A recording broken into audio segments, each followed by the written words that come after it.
بسم اللہ الرحمن الرحیم۔ دیکھتی آنکھوں، بولتی زبانوں، سنتے کانوں کو حکیم محمد امین انجم کھوکھر کا سلام۔ عورتوں کی جوانی واپس کیسے ہوگی؟ اس گاندن گوری 1 کلو لیں اور اس کو ساڑ لیں اور راکھ بنا لیں۔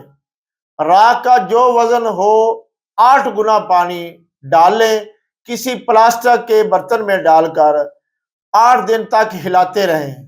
کم از کم دن میں 5 یا 6 مرتبہ اس کو ہلائیں۔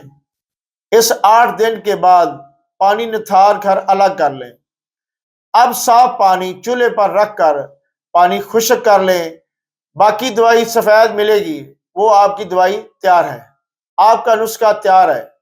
صبح خالی پیٹ 2 رتی سے 4 رتی تک مکھن ملائی کے ساتھ کھائیں۔ 11 دن سے لے کر 21 دن تک آپ اس کو استعمال کریں۔ عورت کا اندرونی جسم لکوریا، کمر درد، جسمانی کمزوری، جسم کا ڈھیلا پن یا جھریاں چہرے پر ہوں، دماغی کمزوری بھی ختم ہو جائے گی۔ عورتوں کے لیے یہ ایک خاص تحفہ ہے۔ لا الہ الا اللہ محمد الرسول اللہ، میرا ملک پاکستان زندہ باد۔ اس ویڈیو کو لائک کیجئے، فالو کیجئے، شیئر کیجئے اور سبسکرائب کیجئے۔ مجھے حکیم محمد امین انجم کھوکھر کو اجازت دیجئے۔ اللہ حافظ۔